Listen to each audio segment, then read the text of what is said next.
वंदे मातरम। शिक्षक साथियों और शिक्षा जगत से जुड़े अन्य कर्मचारी साथियों, जैसे कि आपको पता है, आज कार्यालय निदेशक माध्यमिक शिक्षा बीकानेर की तरफ से महात्मा गांधी अंग्रेजी माध्यम विद्यालयों में नियुक्ति के लिए जो भी चयन हुआ है उन सभी की लिस्ट जारी हो चुकी है। लेवल 1, लेवल 2, वरिष्ठ अध्यापक, व्याख्याता और प्रिंसिपल सभी की लिस्ट जारी हो चुकी है। और जो आदेश जारी हुए हैं इसमें क्लियर लिखा हुआ है कि आज ही इनको रिलीव करना है।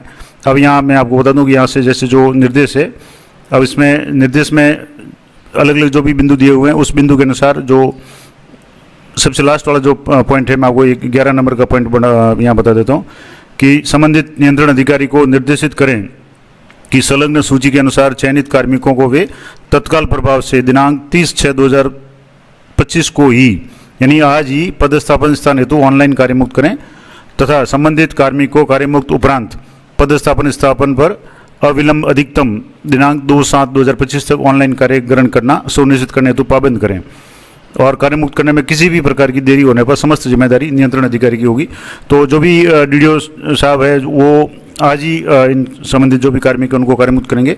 अब जैसे कोई विद्यालय कार्मिक है, अगर वो सीनियर सेकेंडरी स्कूल में पदस्थापित है तो वो अपनी एप्लीकेशन इस आदेश या इस आदेश की अनुपालना में या इसका हवाला देते हुए लिखेंगे और कार्यग्रहण की कार्यमुक्ति के लिए निवेदन करेंगे और जो भी पीओ है वो सलाह दर्पण के माध्यम से उनको रिलीव करेंगे।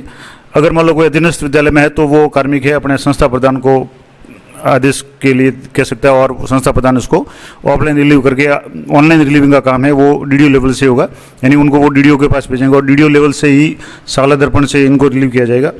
अब वो कैसे रिलीव करेंगे उसके लिए साला दर्पण पे आपको किस तरीके से करना है तो मैं आपको साला दर्पण में जाकर बताता हूँ। तो यहाँ से साला दर्पण में आप जैसे आपका विद्यालय लॉगिन है इसमें जाकर के आपकी पीओ है वो अधीनस्थ विद्यालय, वो आपको पीओ सेलेक्ट करना है। पीओ रोल अधीनस्थ विद्यालय नहीं सेलेक्ट करके आपको पीओ रोल सेलेक्ट करना है और पीओ रोल में आपको कार्यालय सेलेक्ट करना है।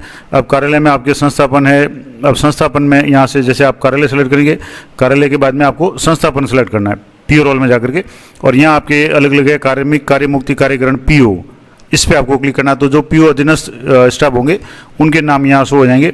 अब आपके एक ही विद्यालय तो यहाँ से सीधा आएगा, अगर मान लो एक से ज़्यादा विद्यालय तो आप यहाँ से विद्यालय सेलेक्ट कर लें। उसके बाद में कार्यग्रहण और कार्यमुक्ति, अब जैसे कार्यमुक्ति करनी है तो आपको यहाँ कार्यमुक्ति पर क्लिक करना है और इसके लिए यहाँ लिखा हुआ कि विद्यालय से स्थानांतरण, समायोजन, प्रमोशन, रिटायरमेंट आदि किसी भी कारणवश कार्मिक की कार्यमुक्ति ये तो बीओ को इस प्रोग्राम का चयन करना होगा, यानी यहाँ पीओ के लिए। अब यहाँ से जैसे आप एम्प्लॉय आईडी एंटर करेंगे तो मैं यहाँ एम्प्लॉय आईडी है वो एंटर करके बता रहा हूँ। यहाँ से कार्मिक की जो भी एम्प्लॉय आईडी है वो आप एंटर करेंगे और एम्प्लॉय आईडी एंटर करने के बाद कार्मिक का नाम है वो सर्च हो जाएगा, या अगर मान लो आईडी याद नहीं है तो आप यहाँ नाम लिख करके भी सर्च कर सकते हैं। मैं यहाँ से जैसे एम्प्लॉय आईडी से सर्च करूँगा तो यहाँ नाम आ गया कार्मिक की, एम्प्लॉय आईडी, नाम, लेवल 2, सब्जेक्ट आ गया इंग्लिश, जेंडर आ गया, डेट ऑफ बर्थ आ गई और मोबाइल नंबर आ गए। अब यहाँ सबसे इंपॉर्टेंट बात जो ध्यान रखने वाली बात है कि रिलीविंग टाइप। रिलीविंग टाइप में आपके पास में काफ़ी सारे ऑप्शंस हैं, स्थानांतरण है, समायोजन है, पदोन्नति पर पदस्थापन है, अधिवार्षिकी आयु, यहाँ निलंबन है, अन्य है। अब यहाँ और नीचे जाएंगे तो आप नीचे स्क्रॉल करते रहे तो यहाँ मॉडल विद्यालय है, इसके नीचे सेटअप है 6D वाला, ये है शिक्षा विभाग में प्रतिनियुक्ति, और इसके भी नीचे आप जाएंगे तो यहाँ माध्यमिक शिक्षा कार्मिक वगैरह है, उसके भी आगे प्रबोधक वगैरह, और उससे नीचे है यहाँ अनिवार्य सेवानिवृत्ति, उसके नीचे है MGGS इंग्लिश मीडियम में चयन उपरांत पदस्थापन। आपको ये सिलेक्ट करना है, यानी महात्मा गांधी अंग्रेजी माध्यम विद्यालय में चयन के उपरांत पदस्थापन है। अब आदेश है ऑर्डर बाई किसके, तो निदेशक महोदय का आदेश है। यहाँ से जैसे ये आदेश है, ये यहाँ निदेशक महोदय के साइन है तो निदेशक महोदय कर लें। आदेश नंबर है तो आदेश नंबर आप यहाँ से जो भी शिविरा माध्य संस्था जो भी आदेश है, यहाँ आदेश के क्रमांक आप देखना चाहें तो यहाँ से शुरू से आप यहाँ से देख लें, शिविरा माध्यमिक, ये सारे आदेश देख लें। ये आदेश भरने के बाद आपको आदेश की डेट है, जैसे आज की तारीख है तो आज की तारीख डेट यहाँ से सेलेक्ट कर लें। मॉडिफाई कोई है तो वो करें, मध्याह्न पूर्व कर रहे हैं, पश्चात कर रहे हैं तो यहाँ से जैसे आफ्टरनून कर लें, क्योंकि आदेश लेट जारी हुए हैं। रिलीविंग डेट है तो आज की जैसे डेट रिलीविंग डेट हो जाएगी। कंज्यूम सीएल वगैरह है ये आपको पढ़ना है, उसके बाद में आपको आगे का पढ़ना है। तो मैं ये आदेश आपको एंटर करके बताता हूँ। तो यहाँ आपको ऑर्डर नंबर सेलेक्ट कर लेना है, उसके बाद में ऑर्डर डेट, उसके बाद में अगर मॉडिफाइड ऑर्डर है तो, नहीं तो ऑर्डर मॉडिफाइड है नहीं। रिलीविंग डेट है जैसे आज की 30/6 कैलेंडर से सेलेक्ट कर लें। उसके बाद में आफ्टरनून, क्योंकि जो भी आदेश हुए हैं वो बाद ही हुए हैं, दोपहर के बाद ही हुए हैं। उसके बाद में यहाँ से कंज्यूम सीएल कितनी खर्च की वो यहाँ पर दें, वैसे भी आज 30 जून है, तो आज जितनी भी सीएल है वो आज लैप्स हो जाएंगी। अब मान लो यहाँ कार्यालय है, तो यहाँ जैसे प्राथमिक शिक्षा के लिए है, माध्यमिक शिक्षा के लिए है या कार्यालय के लिए, अब इनको रिलीव जैसे यहाँ पोस्टिंग ऑर्डर में यहाँ से आप देख लें कार्मिक को जैसे जिस भी विद्यालय के लिए रिलीव किया है वहाँ से आप वो देख लें, और यहाँ की जो नंबर है ये नंबर आप नोट कर लें, आवंटित विद्यालय के जो भी नंबर है, ये जो नंबर दिए हुए हैं साला दर्पण के, ये जरूर चेक कर लें, ये नोट कर लें। अब यहाँ से जैसे मैं जिला है, तो यहाँ से जैसे मान लो बीकानेर है, तो बीकानेर के लिए यहाँ रिलीव कर रहा हूँ, तो यहाँ से बीकानेर आ गया। अब मान लो ब्लॉक है, आपको यहाँ से ब्लॉक सेलेक्ट करना है। अब विद्यालय यहाँ से नहीं आ रहा, तो आप सीधे विद्यालय के जो भी नंबर है, मैंने अभी आपको जो नंबर बताया, यहाँ से आप नंबर सर्च कर लेंगे, तो आपका जो भी विद्यालय है वो आपके यहाँ नंबर आ जाएगा, महात्मा गांधी विद्यालय जो भी है। अब मान लो यहाँ से ये सीधा आ गया, अगर नहीं आ रहा तो आप एक बार चेक कर लें, और ये नंबर साला दर्पण के जो कोड है नंबर है ये आप जरूर चेक कर लें, Mahatma Gandhi government senior secondary school जो भी है वो, और यहाँ ये जो कोड नंबर दिए हुए हैं ये आप आदेश से जरूर मिलान कर लें, यहाँ आदेश के आगे जो भी नंबर दिए हुए हैं उससे आप मिलान जरूर कर लें, ताकि कन्फर्म हो जाए कि कहीं दूसरी जगह रिलीविंग नहीं हो जाए। तो ये एक बार कन्फर्म कर लें, उसके बाद देखते हैं।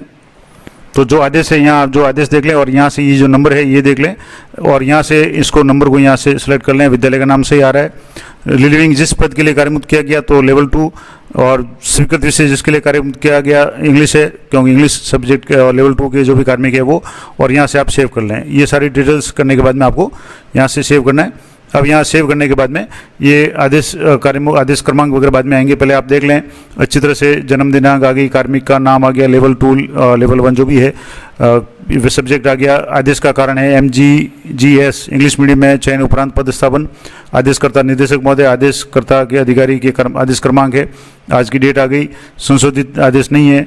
अब विद्यालय जहाँ के लिए कार्यमुक्त किया है तो लेवल 2 इंग्लिश बीकानेर जिला ब्लॉक है, विद्यालय का नाम आ गया, कार्यमुक्ति की तारीख है जैसे 30 है, अब समय है आफ्टरनून है, उसके बाद में जितनी सीएल खर्च की उसका यहाँ विवरण आ गया, और आपको कंफर्म पे करना है। जैसे ही कंफर्म करेंगे आपके जो भी संबंधित संस्था प्रधान है उनके मोबाइल पे OTP आएगी, और OTP इंटर करने के बाद आपका जो भी आदेश है वो जारी हो जाएगा।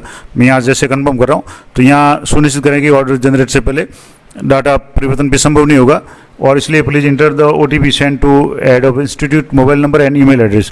आपके जो संस्था विद्यालय की जो ईमेल आईडी है और संस्था प्रधान का मोबाइल नंबर है, साला दर्पण में जो भी है वहाँ आपके OTP आएगा, OTP इंटर करके आप सेव कर लें, और उस आदेश की आप प्रिंट निकाल लें, और उस प्रिंट को आप संबंधित कार्मिक को जो भी अपने साइन वगैरह करके दे दे। तो ये पूरा प्रोसेस मैंने आपको बता दिया कि साला दर्पण से इस आदेश की अनुपालना में कार्मिक किसी भी कार्मिक को किस तरीके से रिलीव करेंगे।